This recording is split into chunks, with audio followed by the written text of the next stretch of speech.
বিসমিল্লাহির রহমানির রহিম। আলহামদুলিল্লাহ, আসসালামু আলাইকুম। পত্রিকার পাতা থেকে ধারাবাহিক আয়োজনে সকলকে স্বাগত জানাচ্ছি।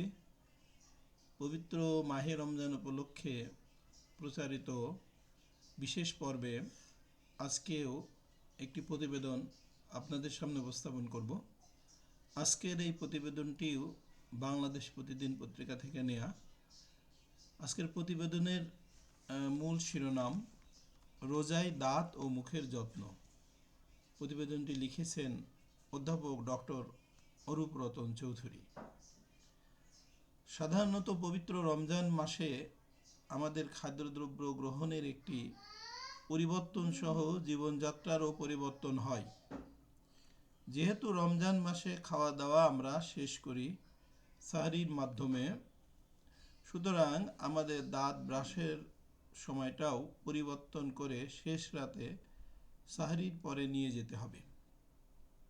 তেমনি ইফতার খাওয়ার পরও একবার দাঁত ব্রাশ করে নেওয়া ভালো। যেহেতু অন্যান্য সময় আমরা সকালে ঘুম থেকে উঠে দাঁত ব্রাশ করি, তেমনি সারা দিন না খাওয়ার পর যখন ইফতার করি তখনও আমাদের ইফতার শেষে দাঁত ব্রাশ করা প্রয়োজন। একটি কথা মনে রাখা দরকার, যেহেতু আমরা বছরের অন্যান্য সময় সকালের খাবারের পর ও রাতে ঘুমানোর আগ পর্যন্ত অনেক কিছুই খাই, তেমনি ইফতারের পরে সাহরির আগ পর্যন্ত আমরা অনেক কিছু খাই। অতএব সময়টাকেই ঠিক এভাবে আমাদের দেখতে হবে। ইফতার বা সাহরির সময় যখনই আমরা কিছু মিষ্টি খাবার যেমন জিলাপি, রসগোল্লা বা রসমালাই খাই, তারপর যেন অবশ্যই দাঁত ব্রাশ করে নিতে পারি, নতুবা মিষ্টির অংশবিশেষ শর্করা জাতীয় উপাদান দাঁতের এনামেলকে ক্ষয় করতে পারে।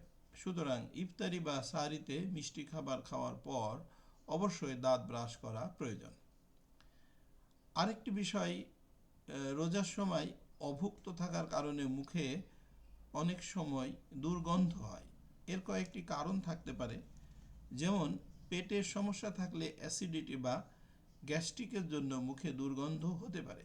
এক্ষেত্রে একজন পরিপাকতন্ত্র বিশেষজ্ঞের পরামর্শ নেওয়া প্রয়োজন। অনেক ক্ষেত্রে নাক, কান, গলায় নানা ধরনের প্রদাহের কারণেও এ সময় দুর্গন্ধ হতে পারে।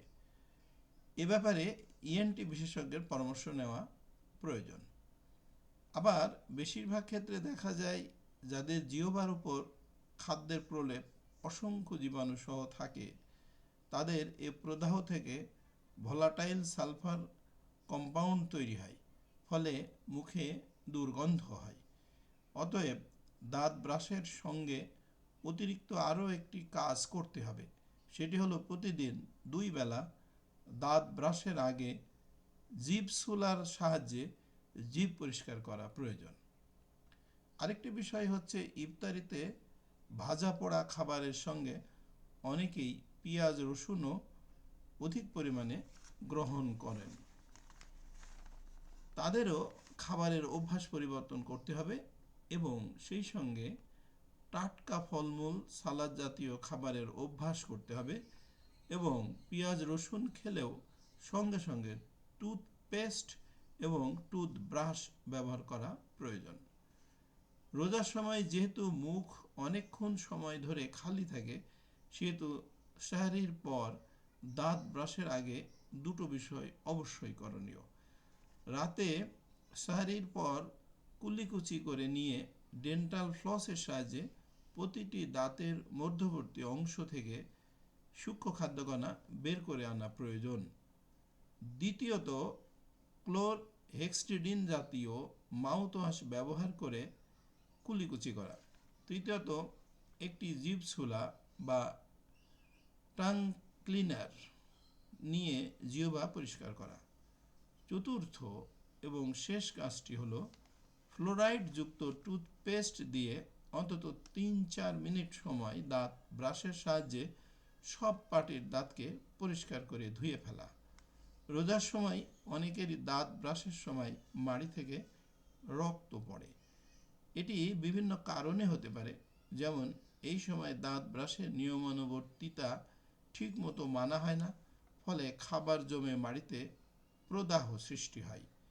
অতএব রমজান মাসে ইফতার ও সাহরির পরে অবশ্যই দাঁত ব্রাশ করা প্রয়োজন।